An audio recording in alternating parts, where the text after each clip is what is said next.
La foi dispense-t-elle de savoir? Thèse, celui qui croit en Dieu n'a pas besoin de chercher à connaître le pourquoi des choses. Antithèse, la foi satisfait le cœur, mais la raison, elle, ne peut pas éviter de se poser des questions. Thèse, la foi dispense de savoir. En effet, la foi en Dieu tient lieu de toutes les certitudes. Celui qui croit trouve une réponse aux questions qui l'angoissent et n'a pas besoin de chercher des vérités scientifiques. L'homme peut vivre sans science, non sans foi. Premier argument. On ne peut vivre si la vie n'a pas un sens.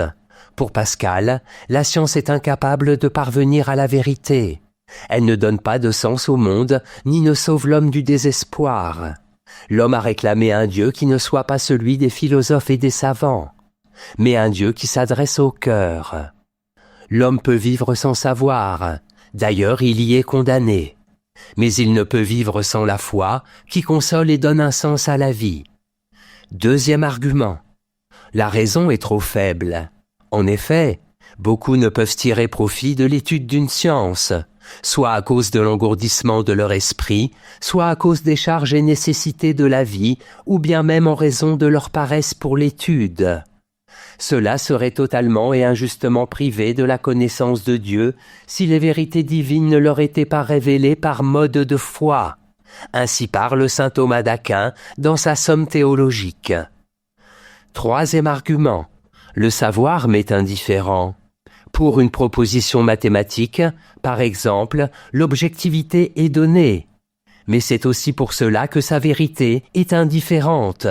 Pour Kierkegaard, les vérités objectives de la science ne sauraient satisfaire l'individu. Celui-ci cherche une vérité qui lui soit propre, une vérité subjective que seule la foi peut lui donner. En bref, la science ne peut pas répondre aux questions que je me pose. Elle m'est indifférente. Seule la foi peut satisfaire le cœur et donner un sens à l'existence. Antithèse. La foi ne dispense pas de savoir. En effet, croire en Dieu ne nous dispense pas de faire usage de notre raison. Foi et science ne sont pas incompatibles. L'homme a aussi besoin de savoir. Se contenter de la foi, c'est nier la dimension rationnelle de l'homme. Premier argument. Savoir est aussi un besoin. Le cœur a ses raisons que la raison ne connaît pas, dit Pascal. L'inverse est aussi vrai. La raison a des exigences qui ne sont pas celles du cœur. Être de raison, l'homme a par nature un besoin de savoir, d'expliquer rationnellement la nature. Ce n'est que lorsque sa raison s'avère insuffisante que la foi peut prendre la relève. Mais la raison et la science ne doivent pas être discréditées parce qu'elles sont limitées. Deuxième argument. Foi et savoir vont de pair. La philosophie de Malebranche concilie science et foi. Les vérités scientifiques sont des vérités divines. En cherchant à comprendre les lois de l'univers, l'homme avance dans la connaissance de Dieu. La démarche scientifique est considérée par Malebranche comme une prière naturelle. La raison aboutissant aux mêmes conclusions que la foi. La foi ne doit pas dispenser de savoir. Troisième argument. On ne peut renoncer au savoir. Pour Spinoza, la connaissance rationnelle est la seule manière de parvenir au salut et de jouir du bien absolu. La foi sans la connaissance n'est qu'un tissu de superstition qui laisse l'homme dans l'ignorance et ne lui permet pas de se réaliser pleinement, de manifester sa liberté et son intelligence. En bref, l'homme a aussi besoin de savoir. Se contenter de la foi, c'est rester dans l'ignorance, se priver de la puissance de la raison. Synthèse.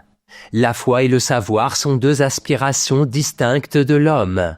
On peut être croyant et renoncer à toute activité de la raison, se désintéresser de la philosophie et de la science. Accessoirement, on trouve même des gens qui ne s'intéressent ni à la foi ni à la science. Avant l'ère scientifique, que Comte appelle l'état positif, les croyances religieuses et mythiques tenaient lieu de savoir. Preuve que la croyance peut être plus importante que la connaissance. Pour un esprit moderne, toutefois, il est difficile de renoncer totalement au savoir rationnel, même si l'on croit en Dieu. La foi, en effet, satisfait notre part mystique, mais ne répond pas à notre curiosité naturelle, à notre besoin de connaître la nature et les hommes. Puisque la foi et la science ne sont pas forcément incompatibles, il serait dommage de renoncer à cette soif de savoir qui fait partie de notre condition humaine. Note et commentaire. État positif. Selon Auguste Comte, l'histoire de l'humanité peut se diviser en 3 périodes. L'état théologique, où dominent les croyances religieuses, l'état métaphysique, où dominent les explications philosophiques, et l'état positif, qui correspond à l'avènement de la science moderne. Citation. Et ce qui achève notre impuissance à connaître les choses est qu'elles sont simples et que nous sommes composés de 2 natures opposées et de divers genres, d'âme et de corps. Blaise Pascal, Pensée.